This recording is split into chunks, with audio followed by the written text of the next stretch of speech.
अस्सलाम वालेकुम। 10th class federal board chapter number 2 जिसका नाम मैटर है, इसका आज लेक्चर नंबर 6 वो आज हम डिस्कस करेंगे और ये भी एक बड़ा इंपॉर्टेंट टॉपिक है जिसमें हम डिफिजन ऑफ गैसेस को डिस्कस करेंगे। अब डिफिजन ऑफ गैसेस का क्या मीनिंग है, क्या डेफिनेशन है, जस्ट आपने ये याद रखना है कि गैसेस के मॉलिक्यूल्स का हाई कंसंट्रेशन से लो कंसंट्रेशन की तरफ मूव करना, इसे क्या कहा जाता है? Diffusion of gases. मीन्स के किसी एक जगह पे गैस की अमाउंट ज्यादा है तो वो खुद ब खुद क्या करेगी? लो कंसंट्रेशन की तरफ मूव करेगी। इस प्रोसेस को क्या कहते हैं? Diffusion of gases. अच्छा, इस चीज को अंडरस्टैंड करने के लिए बहुत सारी एग्जांपल्स हैं। जैसे एक यहां मैंने कोट की है, ये आपकी बुक में भी दी हुई है कि अगर आपके पास जो किसी बंदे ने परफ्यूम लगाया हुआ है तो जिस जगह वो बंदा खड़ा होगा वहां परफ्यूम की स्मेल बहुत ज्यादा होगी, लेकिन with the passage of time, थोड़े टाइम के बाद आप देखोगे कि वो पूरे रूम के अंदर जो है वो फैल जाएगी। उसकी रीजन ये है कि जो परफ्यूम है वो उसकी स्मेल इस वजह से फैलती है ड्यू टू डिफिजन, क्योंकि हाई कंसंट्रेशन से उसने लो की तरफ जाना है। अब वो जो फैल रही होती है, स्प्रेड हो रही होती है, उसके पीछे रीजन क्या है कि जो परफ्यूम के मॉलिक्यूल्स हैं या गैसेस के मॉलिक्यूल्स हैं वो आपस में कोलाइड करते हैं, उनकी रैंडम मोशन जो है वो तेज हो जाती है और रैंडम मोशन की वजह से, अब रैंडम मोशन क्या है? इर्रेगुलर मोशन को कहा जाता है। तो रैंडम मोशन की वजह से वो गैस के मॉलिक्यूल क्या करते हैं? हाई कंसंट्रेशन से लो की तरफ मूव करते हैं। तो इस बात को हम थोड़ा सा एक दफा रीड भी कर लेते हैं। जैसे यहां लिखा हुआ है, movement of gas particles from high concentration to low concentration. Gas के मॉलिक्यूल्स का हाई कंसंट्रेशन से लो कंसंट्रेशन की तरफ मूव करना, इस प्रोसेस को क्या कहा जाता है? इस फिनोमेना को डिफिजन कहा जाता है। अब यहां एग्जांपल में आपके पास है, perfume smell spread in a room as molecules collide and move randomly. जब मॉलिक्यूल्स परफ्यूम के ये किसी भी गैस के आपस में कोलाइड करेंगे, टकराएंगे, कोलाइड में टकराएंगे और वो क्या करेंगे? रैंडम मोशन करेंगे, जिसकी वजह से गैस के मॉलिक्यूल जो हैं या परफ्यूम के मॉलिक्यूल, परफ्यूम भी एक गैस ही है, तो वो मॉलिक्यूल क्या करेंगे? हाई कंसंट्रेशन से लो कंसंट्रेशन की तरफ मूव करेंगे। इस फिनोमेना को क्या कहा जाता है? डिफिजन। अच्छा, अब डिफिजन को हम किस थ्योरी से अंडरस्टैंड करते हैं? Kinetic particle theory. मेन हमारा टॉपिक ये है, बुक में ये पूरा ये लिखा हुआ है, diffusion process explained bye kinetic particle theory. Kinetic particle theory diffusion के बारे में क्या एक्सप्लेन करती है? यहां दो पॉइंट उसके बारे में लिखे हुए, ये हम देखते हैं। अब गैसेस के पार्टिकल यहां भी हमने पढ़ा, वो रैंडमली मूव करते हैं, उनकी इर्रेगुलर मोशन होती है। जब वो डिफरेंट डायरेक्शन में रैंडम मूव करते हैं, और वो मूव किस वजह से करते हैं? अपनी काइनेटिक एनर्जी की वजह से। क्योंकि जब मॉलिक्यूल मूव कर रहे होते हैं, इट्स मीन कि उनके पास क्या होती है? Kinetic energy.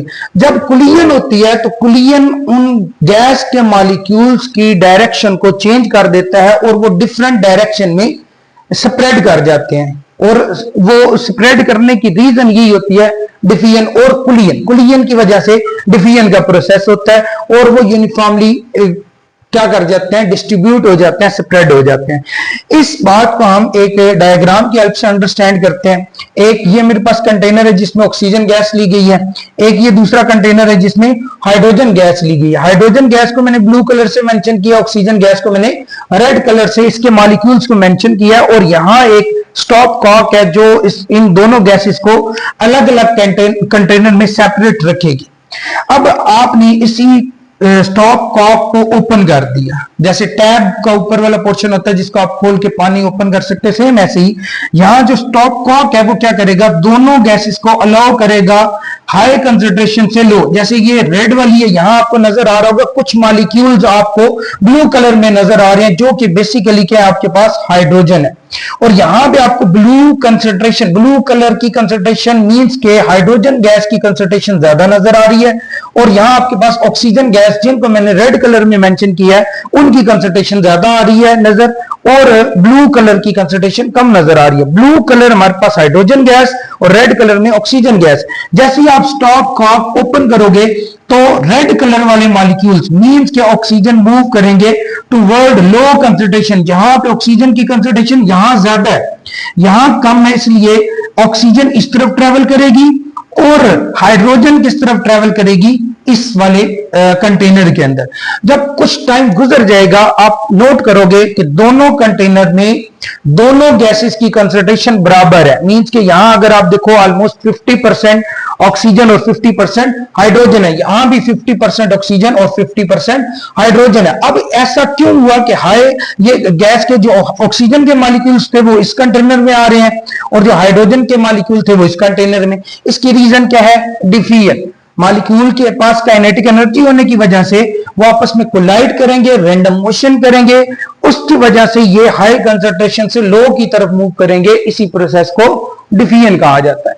अब यहां पे स्पेशल इस टॉपिक पूरे के अंदर ये हमारा फर्दर अगर मैं कह सकूं तो इंतहाई इंपॉर्टेंट टॉपिक है। उसकी वजह यह कि ये पेपर में बहुत ज्यादा चांस है आने के कि कौन कौन से फैक्टर ऐसे हैं जो डिफिजन के रेट को या डिफिजन की स्पीड को इनहांस करते हैं या डिक्रीज करते हैं।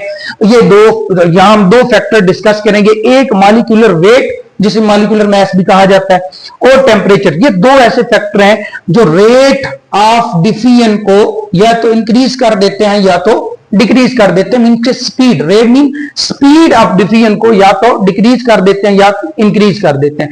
अच्छा, मॉलिक्यूलर वेट के बारे में थोड़ा सा डिस्कस कर लेते हैं कि वो गैसेस जिनका मॉलिक्यूलर वेट कम होगा वो तेजी के साथ मूव करेंगे। अब ऐसा क्यों होता है, इस चीज को ना अंडरस्टैंड कर लेते हैं। फिजिक्स में आपने काइनेटिक एनर्जी का फॉर्मूला पढ़ा है, kinetic energy is equal to half mv²। अब यहां पे m मीन मोलर मास या मास ऑफ द गैस है और v क्या चीज है? वेलोसिटी। अगर मैं 1/2 को, क्योंकि ये कांस्टेंट है और काइनेटिक एनर्जी को कांस्टेंट मानूं तो मास और वेलोसिटी के दरमियान इनवर्स रिलेशन आ जाता है। सपोज दैट कि ये दोनों आपस में मल्टीप्लाई हो रहे हैं। जब मैं इनको दूसरी साइड पे लेके जाऊंगा, किसी भी एक को, चाहे मास को चाहे वॉल्यूम को, तो ये दूसरी साइड पे जाके क्या करेगा? डिवाइड हो जाएगा। जैसे काइनेटिक एनर्जी डिवाइडेड बाय, मैं मास को दूसरी साइड पे लेके जाता हूं, mass is equal to half v²। अब अगर मैं इसको कांस्टेंट मानूं, 1/2 को भी कांस्टेंट और एनर्जी को भी कांस्टेंट मानूं, तो मेरे पास पीछे क्या रह जाता है? 1/m is equal to v²। और अगर इसको मैं खत्म कर दूं तो यहां भी एक कांस्टेंट आ जाएगा और प्रोपोर्शनैलिटी का साइन आ जाएगा। अब यहां ये रिलेशन हमें ये बता रहा है कि अगर मास किसी गैस का ज्यादा होगा तो उसकी वेलोसिटी कम होगी, अगर किसी गैस का मास कम है तो उसकी वेलोसिटी फिर बढ़ जाएगी। इन दोनों का इनवर्स रिलेशन, मास कम वेलोसिटी ज्यादा और मास ज्यादा तो वेलोसिटी कम, सिंपल ये रिलेशन है। तो यहां इसी चीज को हम यहां अंडरस्टैंड कर लेते हैं। इसलिए लिखा गया है light gases diffuse faster than heavier gases. जिन गैसेस का वेट कम है, लाइट गैसेस जिनका वजन कम है, मॉलिक्यूलर मास है, वो तेजी के साथ डिफिजन का प्रोसेस शो करेंगे। इस बात को ग्राहम्स लॉ के अकॉर्डिंग अंडरस्टैंड किया जा सकता है। ग्राहम लॉ का रिलेशन है कि rate of diffusion is inversely proportion to square root और under root of molar mass of the gas. अगर फॉर एग्जांपल हमारे पास किसी गैस का मास ज्यादा है, मॉलिक्यूलर मास ज्यादा है, तो उसका रेट ऑफ डिफिजन कम होगा। ये चीज मैंने यहां भी आप लोगों को बता दिया। अगर मॉलिक्यूलर मास आपके पास कम है तो फिर रेट ऑफ डिफिजन जो है वो गैस का ज्यादा होगा। अच्छा, फिर यहां ये पॉइंट कोट किया गया, टेम्परेचर का रिलेशन भी बताया हुआ है कि all the gases at same temperature. Gases का टेम्परेचर हमने सेम रखा हुआ है। अगर गैसेस का टेम्परेचर सेम है तो उनकी काइनेटिक एनर्जी भी कांस्टेंट रहेगी, वो भी चेंज नहीं होगी, क्योंकि टेम्परेचर और काइनेटिक एनर्जी का डायरेक्ट रिलेशन होता है। अच्छा, लेकिन टेम्परेचर कांस्टेंट है, लेकिन जो लाइटर मॉलिक्यूल्स होंगे जिनका मास, मॉलिक्यूलर मास कम होगा, वो तेजी के साथ मूव करेंगे। ये रिलेशन हमें ग्राहम्स लॉ बताता है और इसके बारे में एमसीक्यूज भी पूछा जा सकता है। अच्छा, इसके बाद सेकंड फैक्टर है टेम्परेचर का। अच्छा, अगर टेम्परेचर ज्यादा होगा, टेम्परेचर का डायरेक्ट रिलेशन है किसके साथ? रेट ऑफ डिफिजन के साथ। मींस के किसी गैस का टेम्परेचर आप इंक्रीज कर दो तो उसका रेट ऑफ डिफिजन बढ़ जाएगा। मींस कि वो तेजी के साथ डिफिजन का प्रोसेस शो करेगा। तो यहां temperature is directly proportion to diffusion. अगर रेट ऑफ डिफिजन ज्यादा तब ही होगा अगर आप किसी गैस का टेम्परेचर इंक्रीज कर दोगे, रेट ऑफ डिफिजन डिक्रीज हो जाएगा जब टेम्परेचर आप डिक्रीज करोगे। तो मींस के ये आपके पास एक डायरेक्ट रिलेशन है। इसलिए यहां मैंने मेंशन किया है कि हाई टेम्परेचर होगा, काइनेटिक एनर्जी मॉलिक्यूल्स की ज्यादा होगी, जिसकी वजह से मॉलिक्यूल की मूवमेंट तेज हो जाएगी। टेम्परेचर ज्यादा करने से काइनेटिक एनर्जी ज्यादा होगी, जब काइनेटिक एनर्जी ज्यादा होगी तो उससे मॉलिक्यूल की मूवमेंट जो है वो फास्ट हो जाएगी। जब मॉलिक्यूल की मूवमेंट फास्ट होती है उसकी वजह से ये इजीली क्विकली क्या करते हैं, डिफ्यूज कर जाते हैं। डिफ्यूज मीन हाई कंसंट्रेशन से लो कंसंट्रेशन की तरफ मूव करते हैं। ये आपके पास टॉपिक मैंने ना बड़ा शॉर्ट करके और सिंपल करके लिखा है, आपकी बुक में काफी सारा लेंथी लिखा हुआ है। अगर ये पॉइंट्स हम याद कर लें तो ये टॉपिक हमारा 100% इंशाल्लाह कवर हो जाएगा। अब इससे रेलेवेंट मैंने कुछ इंपॉर्टेंट एमसीक्यूज लिखे हैं और शॉर्ट क्वेश्चन भी लिखे हैं। अब इनको ना अगर आपको ये समझ आ गया तो ये इसको सॉल्व करना बड़ा आसान है। जैसे अकॉर्डिंग टू ग्राम्स लॉ, ये अब आपने यहां पढ़ा हुआ है। अब इसका रिलेशन भी आप लोगों ने अगर याद कर लिया तो ये बड़ा आसानी से आप इसका आंसर दे सकते हो। According to Graham's law the rate of diffusion is directly proportion to molar mass. मैंने यहां बताया था इनवर्सली प्रोपोर्शन, इसका मतलब ए ऑप्शन करेक्ट नहीं है। Inversely proportion to molar mass नहीं, सिर्फ inversely proportion to molar mass नहीं है, अंडर रूट बी है साथ। इसलिए अगर तीसरा ऑप्शन देखो ना, inversely proportion to the square root or under root of the molar mass, इसका मतलब ये सी वाला ऑप्शन सही लग रहा है। Directly proportion to temperature, directly proportion to temperature यहां मैंने बताया है, लेकिन क्वेश्चन के अंदर ग्राम्स लॉ के अकॉर्डिंग पूछा गया। अब बच्चे कहते हैं कि ये शायद सी और डी दोनों ऑप्शन है, क्योंकि ऊपर आपने पढ़ा ग्राम्स लॉ के according rate of diffusion inversely proportion to molar mass है, लेकिन यहां टेम्परेचर के डायरेक्टली प्रोपोर्शन। लेकिन आपने फोकस इस बात पे रखना है कि क्वेश्चन के अंदर ग्राम्स लॉ के अकॉर्डिंग पूछा गया। अगर जर्नल पूछा जाता, ग्राम्स लॉ के बारे में ना पूछा जाता, फिर सी और डी दोनों ऑप्शन ठीक होते, लेकिन यहां ग्राम्स लॉ को कोट किया गया, इसलिए आपका सी वाला ऑप्शन जो है वो करेक्ट है। अब इसी तरह से आपके पास सेकंड एमसीक्यूज है। In a room perfume molecule spread because, के रूम के अंदर जो इसके परफ्यूम के मॉलिक्यूल्स हैं वो क्यों स्प्रेड हो जाते हैं। दे आर हैवी, उनका मास ज्यादा होने की वजह से, इवन हमने पढ़ा है मास ज्यादा होने की वजह से उनका रेट ऑफ डिफ्यूजन कम हो जाता है। They move randomly in all direction, they dissolve in air, नहीं इसकी भी कोई वजह नहीं है। They have no kinetic energy, kinetic energy होती है, तो इसका बेस्ट ऑप्शन मेरे ख्याल में बी है। They move randomly in all direction, ये बात हमने यहां पढ़ी है जब मॉलिक्यूल्स की ये यहां पढ़ी है, random in all direction due to kinetic energy, इसलिए इसका जो बेस्ट ऑप्शन है वो बी है। तो रूम के अंदर परफ्यूम किस वजह से स्प्रेड करता है, डिफ्यूजन की वजह से। और डिफ्यूजन किस वजह से होती है, जो मॉलिक्यूल्स हैं गैस के वो रैंडम मूवमेंट शो करते हैं ऑल डायरेक्शन, इस वजह से। फिर उसके बाद आपके पास नेक्स्ट एमसीक्यूज है जिसमें लिखा हुआ why lighter gases diffuse faster. अब लाइटर एंड हैवियर के बारे में रिलेशन आ जाए ना तो ग्राम्स लॉ को आपने फॉलो करना है।